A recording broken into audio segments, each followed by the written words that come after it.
Mi hija de 16 años no me habla desde hace 3 meses. Hoy dejó una nota en mi parabrisas. 92 días de silencio terminaron con 3 frases en un papel de cuaderno. Y ahora tengo que decirle que su abuelo murió anoche sin romper lo único que me pidió que hiciera. Me llamo Víctor, tengo 44 años y he pasado exactamente 92 mañanas llevando a mi hija a la escuela sin escuchar una sola palabra de su boca. La primera semana me dije que solo estaba molesta. La segunda semana me dije que necesitaba espacio. Para la tercera semana dejé de inventar excusas y empecé a contar las grietas que se formaban en mi pecho. Lilith tiene 16 años. Tiene la mandíbula de su madre y mi incapacidad para dejar ir las cosas. Hace 3 meses tuvo un recital de violín de primavera. Había estado practicando la misma pieza durante 6 semanas. Cada noche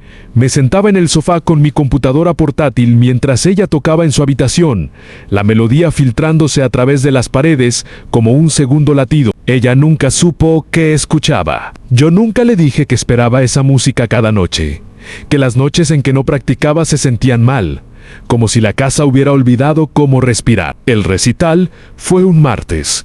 Lo tenía en mi calendario. Tenía una alarma puesta con 3 horas de anticipación. Incluso compré flores tulipanes amarillos, sus favoritos, porque su madre solía traerle tulipanes amarillos después de cada presentación. Nunca llegué al recital. A las 2:47 de la tarde, sonó mi teléfono. El centro de asistencia de mi padre. Un segundo. Derrame cerebral. Dijeron las palabras lentamente, como hace la gente cuando quiere que entiendas algo terrible sin decirlo realmente. Me quedé 30 segundos en mi camioneta. Luego manejé hacia el hospital. Me senté en el estacionamiento durante 4 horas, mientras los médicos hacían cosas que no podía pronunciar en un hombre que ya había olvidado mi nombre 2 años antes. Lilith me llamó a las 6:14 de la tarde, ansí su nombre iluminar mi pantalla. Vi cómo sonaba 7 veces y no contesté. Ella tocó esa noche. Me enteré después por su madre, mi ex esposa, quien me envió un solo mensaje. Te buscó todo el tiempo. Pensé en explicarme. Pensé en contarle lo de su abuelo, lo del derrame, lo del estacionamiento y los tulipanes que se marchitaron en el asiento del pasajero. Pero no quise poner excusas. No quise ser el padre que culpa a las circunstancias por sus fracasos. Así que solo dije que lo sentía. Ese fue mi primer error. El silencio comenzó a la mañana siguiente. Pasó a mi lado en la cocina. Subí al auto, se puso los AirPods antes de que siquiera girara la llave. Durante todo el viaje de 15 minutos hasta la preparatoria Northridge, miró por la ventana del pasajero hacia la nada. Dije su nombre 2 veces. Subió el volumen de su música. El día 2 fue igual. El día 3 intenté disculparme. Dije que sentía haber faltado al recital. No me reconoció. El de A4. Dije que sabía que estaba enojada y que tenía todo el derecho de estarlo. Se subió la capucha y se recostó contra la ventana. Para la segunda semana, dejé de intentar hablar durante el viaje. Me detenía en la fila de dejada de la escuela. Ella abría la puerta antes de que la camioneta se detuviera por completo y se iba sin mirar atrás. Cada mañana se sentía como una pequeña muerte. Cada recogida por la tarde se sentía como esperar un veredicto que ya conocía. Empecé a disculparme de nuevo el día 15. Lo dije mientras ella se bajaba del auto. Lilith, lo siento mucho. Cerró la puerta. La vi caminar hacia el edificio, su estuche de violín rebotando contra su cadera, y me di cuenta de que ni siquiera había parpadeado. 47 disculpas en 3 meses las conté. Escribí cada una en un cuaderno que guardaba en la guantera. Algunas eran cosas largas y desesperadas que decía mientras estábamos detenidos en los semáforos. Algunas eran solo 2 palabras susurradas mientras se bajaba de la camioneta. Ninguna funcionó. Ella nunca me miró. Nunca respondió. Nunca se quitó los AirPods del tiempo suficiente para escuchar si mi voz se quebraba, o rompía, o suplicaba. La peor parte era que sabía que no solo estaba enojada. He visto enojo en su madre. Era enojada. Tiraba platos y golpeaba puertas y gritaba hasta quedarse sin voz. Lilith no hacía nada de eso. Lilith estaba callada. Y lo callado He aprendido, es mucho peor que lo ruidoso. Porque lo callado significa que lo pensó. Lo callado significa que lo decidió. Lo callado significa que me miró y eligió hacerme invisible. Y ese tipo de rechazo no viene del enojo. Viene de algo más profundo. Algo que parece decepción, pero sabe a duelo. Dejé de disculparme en voz alta el día 23. Seguía diciéndolo en mi cabeza cada mañana, rodando las palabras como un puñado de vidrio roto, pero las mantenía detrás de mis dientes. Pensé que si le daba espacio, regresaría. Pensé que si demostraba que no me iba a ningún lado, ella recordaría que nunca me había ido antes. Pero me había ido en la... Dejé aquel martes por la noche. La dejé en un escenario con un violín y una habitación llena de gente y un asiento en la primera fila que quedó vacío. La dejé con el mensaje de su madre y la lástima de su madre y el sonido de su propia canción haciendo eco en paredes donde yo no estaba para escucharla. Así que manejé día tras día, semana tras semana. Vi el calendario pasar de abril a mayo, a junio. Vi cómo se cortaba el pelo sin decírmelo. Vi cómo conseguía una mochila nueva, una funda nueva para el teléfono, una nueva forma de caminar que la hacía ver más alta y más lejana. Vi a mi hija convertirse en una extraña en mi propia camioneta y no sabía cómo detenerlo. Entonces mi padre murió. Eso fue anoche las 11:47 de la noche. Llamó el asilo. La misma voz de antes, el mismo tono cuidadoso. Me senté en mi sala de estar durante 1 hora después de colgar. No lloré, no llamé a nadie. Solo me senté allí, pensando en que la última vez que lo vi, me había preguntado quién era. Me había mirado con sus ojos nublados y había dicho, tienes ojos amables.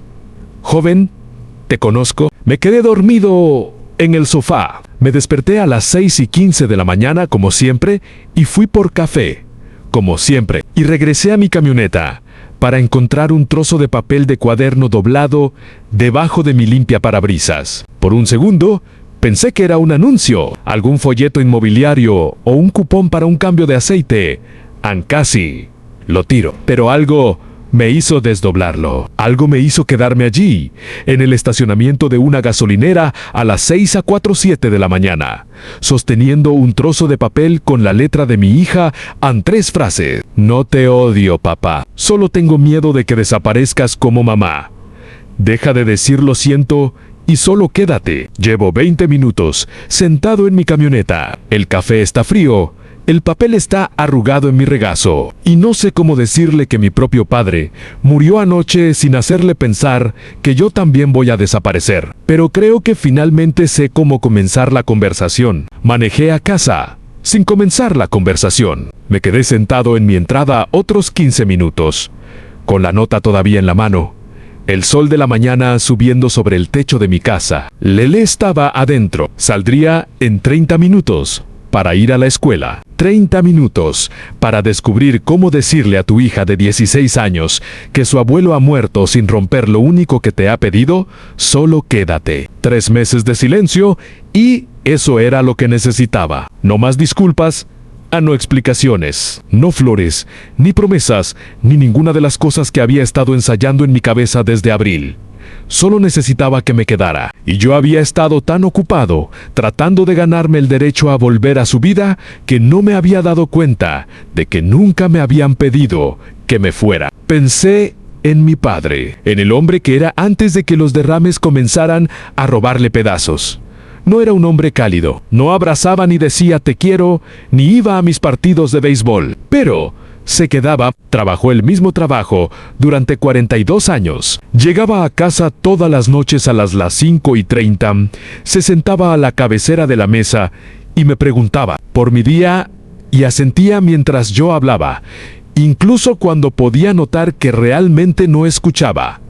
Se quedaba y nunca le agradecí por eso, ni siquiera lo noté. Ahora se había ido y yo estaba sentado en mi camioneta, sosteniendo una nota de mi hija, dándome cuenta de que ella acababa de pedirme que hiciera lo único que mi padre había hecho sin que nadie se lo pidiera. Entra Lily.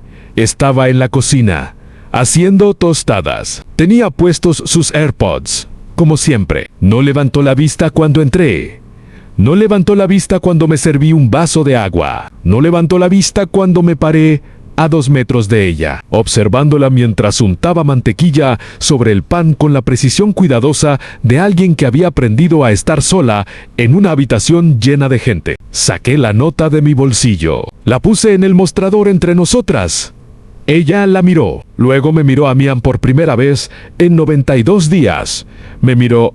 No dije que lo sentía. No expliqué, ni justifiqué, ni defendí. Solo la miré y la dejé ver lo que hubiera en mi cara no sé qué era eso. Agotamiento, tal vez anduelo, el tipo de cansancio que vive en los huesos y susurra que has estado haciendo todo mal. Se quitó un AirPod, solo uno, como si me diera una sola pulgada.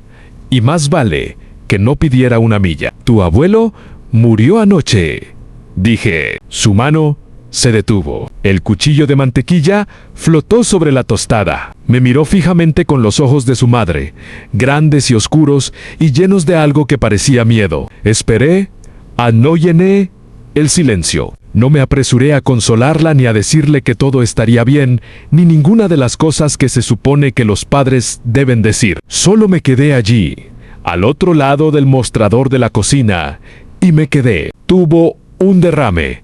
Continué. El mismo día de tu recital. Por eso no estaba allí. Estaba en el hospital. Me senté en el estacionamiento durante 4 horas, porque no dejaban entrar a nadie. Y luego llegué a casa, y no te lo dije, porque pensé que te estaba protegiendo. Pensé que si no lo sabías, no tendrías que cargar con eso. Lelish dejó el cuchillo, apagó la tostadora, se quitó el otro AirPod y los puso ambos sobre el mostrador, como si estuviera depositando armas. «No me lo dijiste», dijo. Su voz era baja, áspera, como si no la hubiera usado en 3 meses, que tal vez no la había usado, al menos conmigo. «No, Dijian, no lo hice, y luego dejaste de hablarme, y no supe cómo arreglarlo, así que seguí llevándote a la escuela y disculpándome y esperando que eventualmente me perdonaras. Pero no estabas enojada por el recital, ¿verdad?». Ann negó con la cabeza. Una sola lágrima rodó por su mejilla. Se la secó rápidamente, como si lo hubiera traicionado. Estaba enojada por mamá. Susurró. El recital fue solo el día en que finalmente no pude seguir fingiendo. Sabía lo que quería decir. Su madre se fue hace 4 años.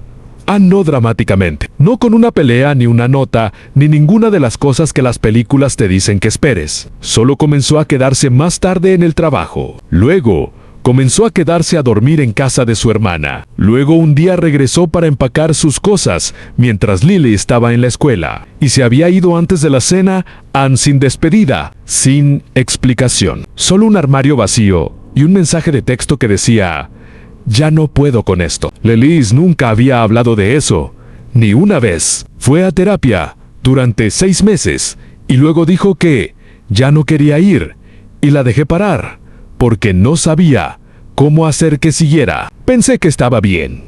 Pensé que lo había procesado. Pensé que las chicas de 16 años son más fuertes de lo que realmente son. Pensé que ibas a hacer lo que ella hizo, dijo Lelys.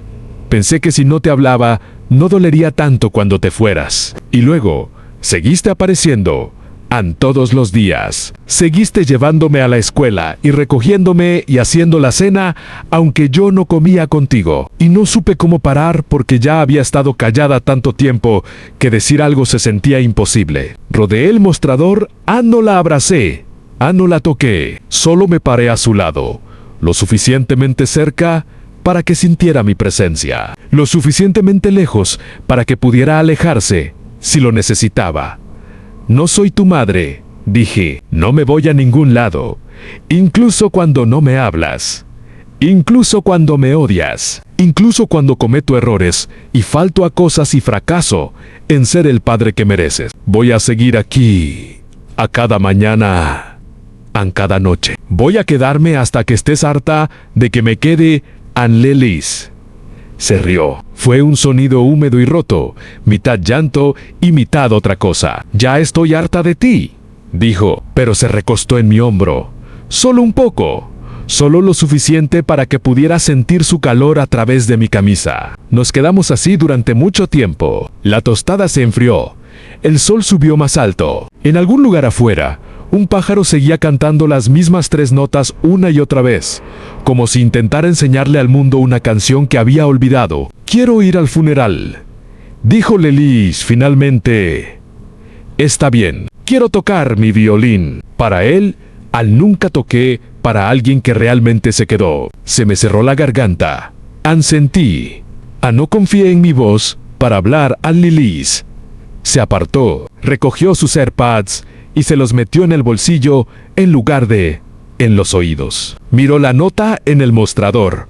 Luego me miró a mí. «Deberías ducharte», dijo. «Parece que dormiste en el sofá». Dormí en el sofá. Lo sé.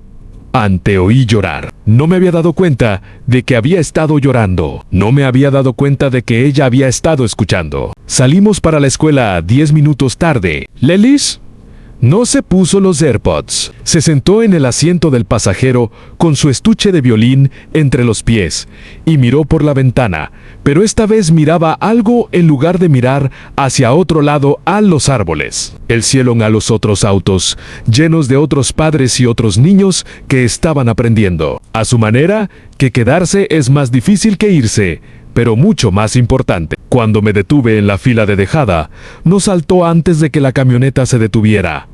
Se quedó allí un momento. Luego se inclinó y me besó en la mejilla.